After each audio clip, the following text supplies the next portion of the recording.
Aujourd'hui, on veut apprendre, en terminant cette semaine, la gratitude collective. Le fait de venir dire merci à Dieu ensemble, avec les autres, quels sont les avantages qui sont attachés à cela? Venir d'où vous venez, rencontrer les autres et venir comme un groupe pour exprimer gratitude à Dieu. Qu'est-ce que la communauté et qu'est-ce que le fait de rendre grâce à Dieu ensemble peut apporter dans votre vie des disciples de Jésus-Christ? Alors, let's teach. Quand on dit ça ensemble.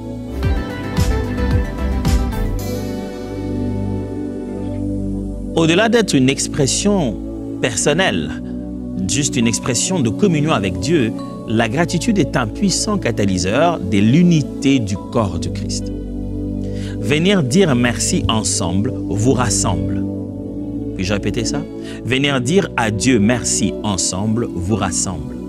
Le fait de guider le peuple du Seigneur à apprendre à exprimer gratitude ensemble unit ce peuple-là. La gratitude comme une habitude sacrée, une façon de louer Dieu, de glorifier Dieu. La gratitude comme une chose dont Dieu s'attend. Non pas qu'on le fasse seul, mais qu'on le fasse comme une famille, qu'on le fasse comme une église, on le fasse comme une communauté, on le fasse comme une entreprise. Vous, vous dites merci, c'est bien, mais les gens qui sont avec vous, moi et ma maison, toi, tu es sauvé, toi et ta famille. Il y a un moment où Dieu dit merci pour ce que tu m'as dit, toi personnellement, mais ce que j'ai fait là, je l'ai fait pour vous tous. Et les autres, où sont-ils? Jésus a guéri 10 lépreux. Ils étaient 10. Un lépreux malade de sa propre maladie est revenu seul à cause de sa propre lèpre et a dit merci à Jésus. Mais Jésus pose la question, et les autres? Parce que lorsque vous êtes venus me faire la demande, vous étiez tous ensemble. Chacun de vous était malade personnellement. Mais la demande était collective. La gratitude devrait aussi être collective. Chacun devait individuellement venir dans un contexte de groupe dire merci. Quels sont les avantages d'exprimer la gratitude de façon collective? Premièrement, la gratitude collective unit la communauté. Je l'ai presque dit tout à l'heure. Le fait de venir dire à Dieu merci ensemble vous unit vous-même. Ça vous rapproche vous-même. Psaume 133, verset 1. La Bible dit « Cantique de degrés de David. Voici, oh, qu'il est doux, voici, oh, qu'il est agréable, qu'il est doux pour des frères de demeurer ensemble. » Il est en train de parler du fait qu'on peut venir ensemble pour louer Dieu dans son temple. Et il dit qu'il est beau, qu'il est agréable pour le frère de demeurer ensemble. Vous connaissez bien ce psaume, ce cantique. C'est là que Dieu déverse sa bénédiction, son huile, ainsi de suite. Mais il est doux, il est beau et agréable pour le frère de demeurer ensemble. Ce n'est pas à Dieu. C'est doux, c'est beau, c'est bien, c'est agréable pour nous. L'unité, lorsque l'on vient devant le Seigneur dans un culte, ce n'est pas seulement du bien que l'on fait à Dieu, c'est aussi du bien que l'on fait à notre unité.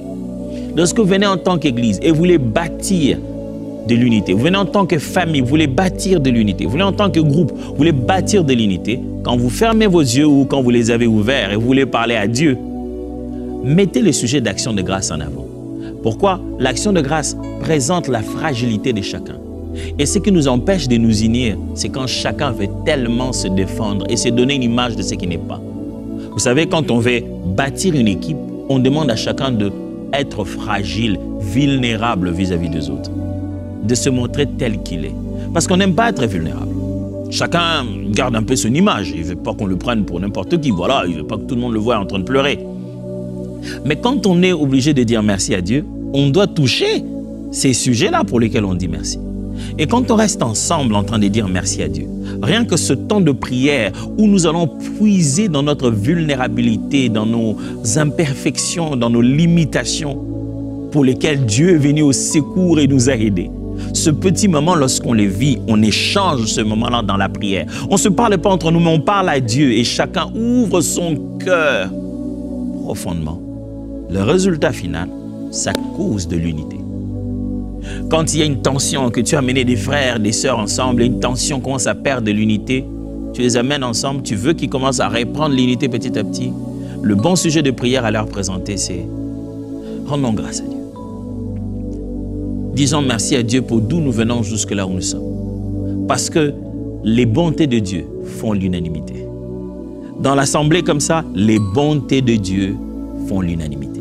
Tout le monde n'est peut-être pas d'accord avec ce que le pasteur a dit. Tout le monde n'est peut-être pas d'accord avec la manière dont on a traité ceci. Tout le monde n'est peut-être pas... Il y aura tellement de différences. Tout le monde n'est pas d'accord avec cet apport, cette doctrine, cette approche. Mais tout le monde est d'accord dans l'assemblée des saints sur une chose. Les bontés de l'Éternel ne sont pas épuisées. Alors, ramenez l'action de grâce au centre de nos cultes. Ramène le peuple ensemble dans l'unité. Colossiens chapitre 3, verset 15. Et que la paix de Christ à laquelle vous avez été appelés pour former un seul corps règne dans vos cœurs et soyez reconnaissants. Il dit, la paix règne dans nos cœurs pour former quoi? Un seul corps. Et il ajoute après, soyez reconnaissants. Soyez reconnaissants.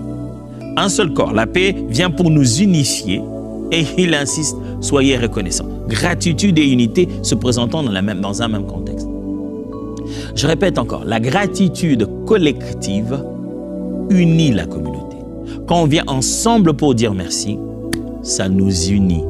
Alors, en tant que communauté, en tant que famille, en tant qu'église, en tant que mouvement, en tant qu'entreprise, en tant que couple, prenez l'habitude d'avoir un moment où vous le faites ensemble, pas seul, ensemble. Où vous vous arrêtez, vous dites, faites-en même sorte d'habitude. Vous savez que chaque fin du mois, chaque fin de 3 mois, chaque fin d'année, on se rencontre tous en famille, famille élargie. Grand-père, grand-mère, les enfants, les petits-enfants, tous on vient. On vient juste dire merci les uns aux autres et merci à Dieu.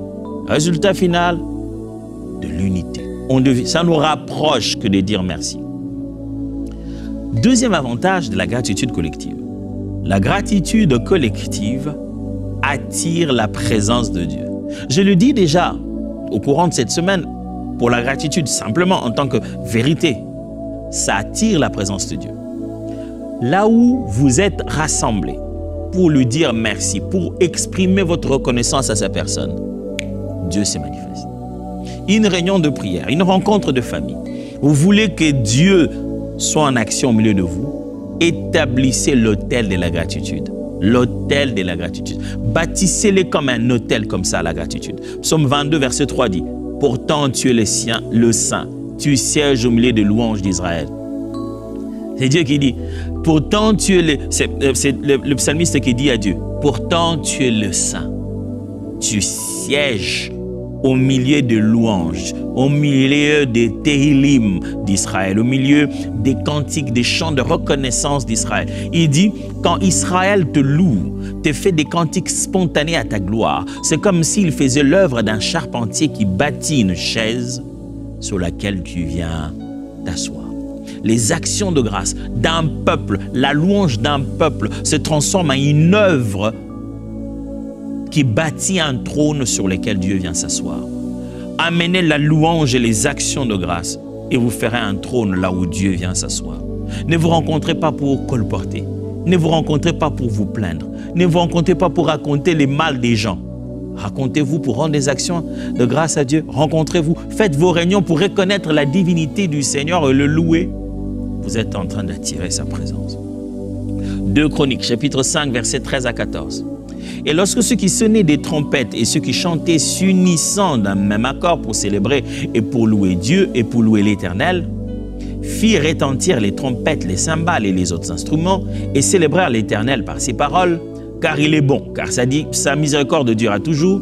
En ce moment, la maison de l'Éternel fut remplie d'une nuée. Le sacrificateur ne put pas y rester pour faire le service à cause de la nuée, car la gloire de l'Éternel remplissait la maison de Dieu. La Bible dit, quand tout ce qui jouait la tempête, tout ce qui jouait la trompette, qui chantait, tout le monde s'unit d'un même accord pour célébrer l'Éternel. Je suis musicien et quand vous me dites d'un même accord, ça me parle beaucoup. Et d'ailleurs, le mot qui est là veut vraiment dire qu'ils se sont accordés, pas seulement des chœurs, mais ils se sont accordés aussi d'instruments. C'est en symphonie. Chacun a dit, bon, ok, la tonalité principale, qu'est-ce qui donne? C'est l'instrument en ut. Et nous tous, dans les différents instruments, on essaie de s'accorder à ça, que ce soit les instruments chromatiques comme violon, violoncelle, on prend les instruments à transpose. Tout le monde joue à cette tonalité. On s'accorde pour que ça sonne pareil. L'unité. À ce moment-là, boum, la gloire de Dieu. Mais l'unité dans la célébration. Ils se sont unis pour louer Dieu, rendre des actions de grâce à Dieu. Boum, la nuée descend. Le lieu tellement rempli, le temple rempli de la présence de Dieu, que même les sacrificateurs n'ont pas pu continuer leur travail. Dieu était déjà là. Est-il possible que nous faisons des réunions sans Dieu? Parce que ce sont devenus des réunions qui sont remplies de l'orgueil humain, remplies que de nos désirs à demander, au lieu que ce soit plein de reconnaissance, à dire merci de ce que Dieu a déjà fait. Troisièmement, la gratitude collective stimule la foi. Lorsque nous sommes ensemble en train de reconnaître les bontés de Dieu dans nos vies, ça a pour résultat que la foi des uns des autres commence à être stimulée. Hébreux 10, 24-25 dit « Veillons les uns sur les autres pour nous exciter à la charité et aux bonnes œuvres. N'abandonnons pas notre assemblée comme c'est la coutume de quelques-uns, mais exhortons-nous réciproquement, et c'est là d'autant plus que vous voyez s'approcher le jour. » Il dit « Incitons-nous à faire du bien et exhortons-nous, encourageons-nous, donnons aux uns aux autres la parole de Dieu. N'abandonnons pas nos assemblées, comme certains commencent à les faire. Mais quand on se rencontre, incitons-nous à faire du bien, incitons-nous à être en action et exhortons-nous. Il montre comment les réunions chrétiennes, les assemblées chrétiennes sont source de stimulation de la foi. Chacun booste l'autre dans sa foi par la parole de Dieu. Chacun booste l'autre dans la foi et dit, il faut qu'on fasse des bonnes choses. Il faut qu'on obéisse à la parole. Il faut qu'on soit en œuvre. Psaume 35, verset 18. Je te louerai dans la grande assemblée. Je te célébrerai au milieu d'un peuple nombreux.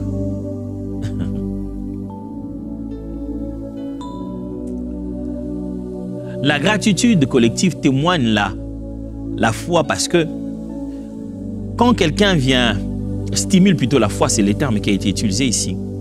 Quand quelqu'un vient pour témoigner des bontés de Dieu dans l'assemblée, au milieu des autres, celui qui l'entend se dit, s'il a fait ça, il va aussi le faire pour moi.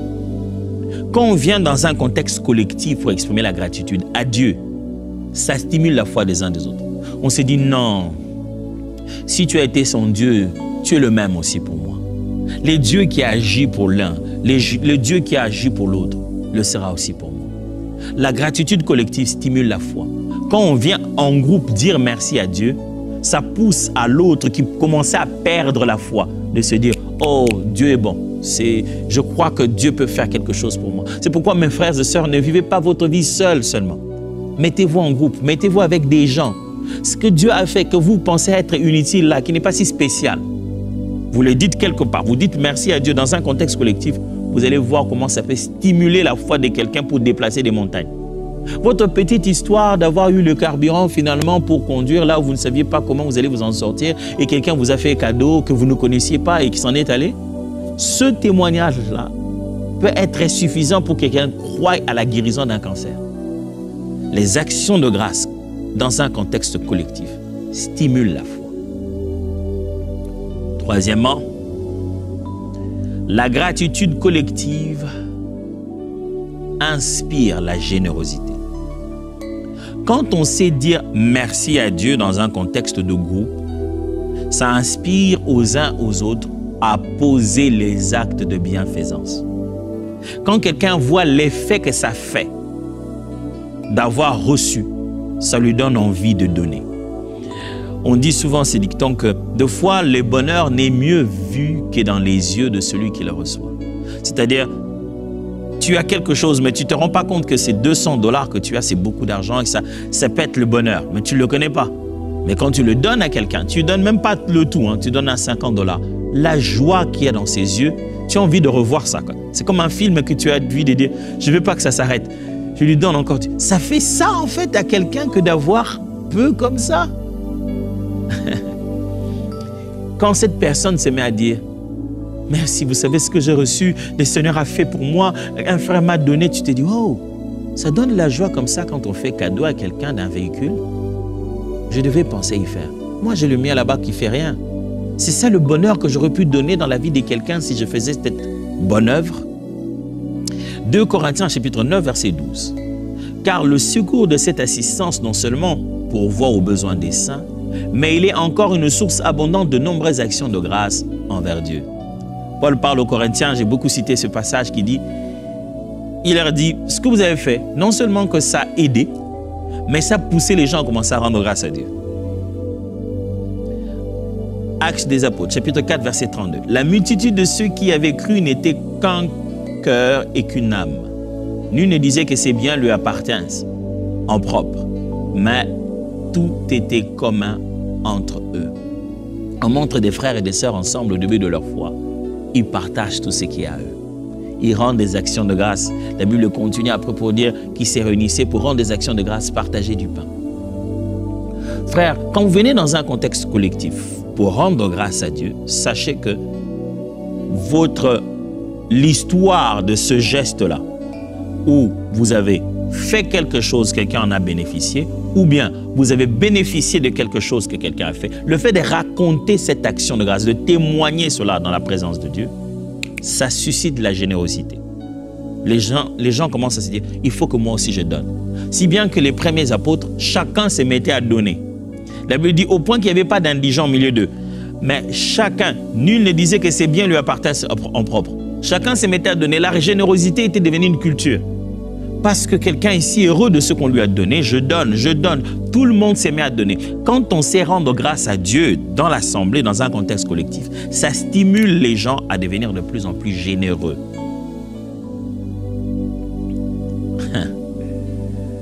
Le dernier point dans tout ça, c'est que la gratitude collective témoigne de la bonté de Dieu au monde. Quand nous savons venir ensemble dire merci à Dieu, c'est un message fort que nous lançons au monde qui nous entoure. Un message qui leur dit, nous avons un Dieu puissant. Matthieu chapitre 5, verset 16 dit, que votre lumière luise ainsi devant les hommes afin qu'ils voient vos bonnes œuvres et qu'ils glorifient votre Père qui est dans les cieux. Il parlait du fait que il y a des choses que nous faisons qui deviennent une lumière. Nos actions, nos bonnes œuvres deviennent une lumière que tout le monde voit et se dit « Ah, Dieu existe ». Dans ce qui se passe dans notre vie, il y a un message pour les gens qui nous entourent. Aujourd'hui, quand je vois les chrétiens sortir des églises ou aller au temple, vous avez déjà assisté à ça. Venez à l'extérieur d'un lieu de culte chrétien. Voyez comment les chrétiens entrent et voyez comment ils sortent. Dans certaines assemblées, vous voyez, vous vous dites, ils avaient quoi à l'intérieur? J'ai pas envie d'aller là-bas. Soit ils sortent déprimés, fatigués, tu te dis, on leur a fait quoi? Soit ils y vont sans empressement, tu te dis, ce qui se passe là-bas, c'est pas excitant, c'est pas intéressant là-bas. Il y a des assemblées, vous y entrez, vous dites, ah ouais, je commence à dormir, je préfère rentrer à la maison. Tout le monde est si réservé que personne n'exprime sa gratitude à Dieu. Mais vous venez à un endroit où vous trouvez les gens enflammés de joie pour Dieu. Vous venez à un endroit où vous trouvez des gens remplis de gratitude, en train d'exprimer leur gratitude à Dieu. Vous dites, wow, wow, qu'est-ce qu'ils ont ces gens, ils sont bizarres. Comment peuvent-ils être aussi heureux, aussi contents? Frères et sœurs, quand nous savons en tant que communauté dire merci à Dieu, lui rendre nos louanges, c'est un puissant message que nous donnons à nos contemporains, aux gens qui nous entourent. Nous sommes en train de leur parler. Quand nous disons merci à Dieu, ça parle aux gens. Quand nous sommes une communauté qui exprime sa gratitude, sa louange, par des paroles, par des chants, par les dons que nous sommes en train de faire, ça parle aux gens. N'oubliez pas, gratitude, action de grâce, ce n'est pas que des paroles. Quand nous posons des gestes dans la communauté, nous changeons la vie des gens. Nous touchons les orphelins, les veuves, nous touchons la condition de la communauté comme expression de notre gratitude à Dieu. Ça parle à notre communauté. J'aimerais vous défier en tant que communauté chrétienne. Ne faites pas seulement un jour où vous dansez et vous dites merci à Dieu. Faites un jour où vous posez un acte qui va faire dire à la communauté qui vous entoure, merci à Dieu. Provoquez des actions de grâce dans votre communauté. Provoquez des actions de grâce autour de vous. Le jour où vous dites merci à Dieu, que les gens à l'extérieur aussi se disent, leur façon de dire merci à Dieu nous parle. Quand ils disent merci à Dieu, ils fixent nos écoles. Quand ils disent merci à Dieu, ils arrangent nos routes. Quand ils disent merci à Dieu, ils s'occupent de nos malades. Ces gens-là, laissez-leur dire merci à leur Dieu. Ça profite à toute la communauté. Jean chapitre 13, verset 35. À ceci, tous connaîtront que vous êtes mes disciples, si vous avez de l'amour les uns pour les autres. Je suis en train d'attirer l'attention des disciples en leur disant, la manière dont vous vivez vous-même en communauté est un grand message pour les gens à l'extérieur. Pour que ceux qui sont à l'extérieur sachent de quelle nature vous êtes, ils vont voir comment vous vous aimez les uns les autres. Votre vie à l'intérieur est un message pour l'extérieur. Frères, en tant que communauté, si nous ne savons pas exprimer ensemble des actions de grâce à Dieu et notre gratitude, ça passe un message. Ça passe absolument un message. Si notre amour entre nous passe un message, si oui ou non nous sommes disciples, l'action de grâce et la gratitude que nous montrons à Dieu passe un message dans notre communauté, si oui ou non notre Dieu agit. Ah non, je ne veux pas que les gens sachent ce que Dieu a fait. Et il faut être discret dans la vie d'aujourd'hui. Vous croyez vraiment que les gens viennent à l'église seulement parce qu'ils ont été complètement transformés dans leur comportement, un message poignant a touché leur cœur et ils ont donné leur vie à Jésus, ils ne veulent plus jamais être dans le péché, ils fuient l'enfer? Non, tout le monde ne vient pas comme ça à l'église pour ça. Les raisons qui attirent les gens vers Jésus sont différentes. Chaque poisson dans l'eau exige une méthode particulière pour pouvoir pêcher. On ne pêche pas une baleine comme on pêche, je ne sais pas quelle autre forme de poisson, silure par exemple. La baleine demande à ce qu'on ait vraiment des moyens industriels. Ce n'est pas comme ça que tu attrapes un requin. Les méthodes diffèrent. Les raisons qui poussent les gens à venir à l'église ne sont pas les mêmes. Certains sont venus parce qu'ils sont... La pauvreté a frappé leur poche. Ils ont besoin d'un secours. D'autres sont venus parce qu'ils sont malades dans leur corps. Jésus était clair. Lorsque l'onction est descendue sur lui, il a bien cité des catégories. Il n'a pas dit « je viens seulement pour que les gens comprennent leurs péchés et se convertissent authentiquement dans le fond de leur cœur ». La conversion authentique dans le fond du cœur des gens commence par une porte d'entrée. Il y a des raisons qui les attirent. Jésus est clair. Il dit « nul ne vient à moi si le Père ne l'attire ». Et Jésus donne les noms des catégories des personnes. Avant que ces gens-là traversent ce chemin pour que de l'autre côté soient appelés chrétiens, en passant là à la porte qu'est Jésus, ils n'avaient pas le nom des chrétiens. Ils n'avaient pas non plus le nom de païens seulement. Jésus cite les noms. Il dit « L'Esprit du Seigneur est sur moi, il m'a oint. » Annoncer la bonne nouvelle aux pauvres. Voilà comment il s'appelait. Pauvre avant. Il s'appelait blessé avant. Il s'appelait opprimé avant. Leurs conditions difficiles, c'est ce qui les attire à l'église. Les gens ne viennent pas nécessairement à l'église parce qu'ils ont compris toute la lumière de la parole. Non, une condition difficile les a poussés à se tourner vers Dieu.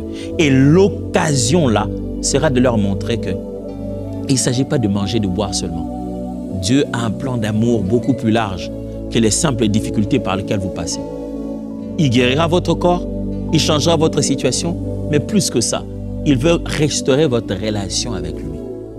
Et ces gens-là, quand ils nous entendent témoigner que ce Dieu-là visite, il donne quand il faut donner, il bénit quand il faut bénir, il change quand il faut changer, il secourt et réconforte quand on passe par le malheur. Quand nous témoignons les bienfaits de Dieu, nous exprimons notre gratitude, nous lui disons merci. Les gens qui sont venus pour chercher ce Dieu-là, ils se disent, c'est à ce Dieu ici que moi je m'attends. C'est un Dieu qui fait ça que moi je cherche. Mais si chacun cache, il ne veut pas en parler parce qu'on ne veut pas être dérangé, les gens se disent, je cherche Dieu, il a fait quoi? Détrompez-vous, les gens cherchent Dieu à cause de ce qu'il est capable de faire. Ce n'est pas d'abord pour pouvoir bâtir une relation avec lui. C'est d'abord pour pouvoir bénéficier de sa part d'un bienfait. Avant de comprendre qui il est, il commence d'abord par voir ce qu'il sait faire. Et si nous nous taisons, nous ne parlons pas des bienfaits de Dieu dans nos assemblées, nous ne savons pas attirer les gens vers le Dieu que nous vivons. J'aime comment Pierre dit, si vous avez goûté qu'il est bon, approchez-vous de lui, pierre vivante. Il faut que nous fassions goûter aux gens les bontés de Dieu. Comment on fait ça? On en parle, on en témoigne. Collectivement, lorsqu'on est rencontrés, on parle de ces bontés-là. Et ces bontés-là témoignent au monde que le Dieu que nous servons est réellement un Dieu bon. Nous venons de finir cette semaine. On n'a parlé que de gratitude, gratitude. Et bien sûr, en fin d'année comme ça, n'est-ce pas un bon sujet? Dernière fois, je vous ai donné un bel exercice à faire pour rendre grâce à Dieu. Je vous ai appris comment faire de la gratitude une sorte d'habitude sacrée et des pratiques spirituelles. Que ça s'intègre dans votre vécu. Pas seulement gratitude à Dieu, même gratitude aux hommes. Les principes génériques de la gratitude en tant que style de vie. Mais on a appris aussi le bien d'exprimer la gratitude en groupe, en communauté, collectivement. On a aussi appris les avantages des actions de grâce. On a appris aussi les mystères cachés derrière les actions de grâce. Frères, sœurs, on a appris beaucoup de choses. Il est temps de pratiquer maintenant. Il est temps de rendre ça pratique. Alors va chercher.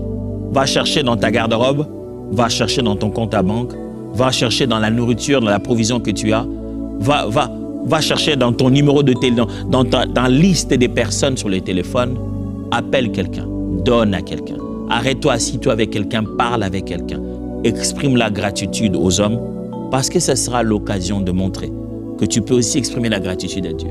Après avoir fait tout ça, agenouille-toi. Après avoir parlé aux hommes, dis merci aux personnes qui ont été utiles dans ton parcours. Va dire merci à Dieu.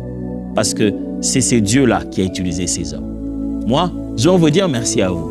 À vous tous qui, depuis les premiers jours, je suis venu ici en vous disant qu'il y a une émission qui s'appelle Teach. Et depuis que j'ai commencé à vous parler d'écouter Dieu, à la première fois, je m'en souviens bien, vous avez accepté de continuer à suivre. J'ai dit merci à vous tous qui, sur le YouTube, vous ne cessez jamais d'être là, faisant des résumés, rappelant, se posant les questions les uns des autres et même se répondant de temps en temps. Avec à vous qui êtes tout le temps fidèles à suivre cette émission à la télé, sur votre câble satellite. Et vous qui écoutez les podcasts, j'aimerais dire à vous tous merci. Merci pour vos apports, merci pour vos remarques, merci pour vos idées, merci pour vos demandes. Merci énormément.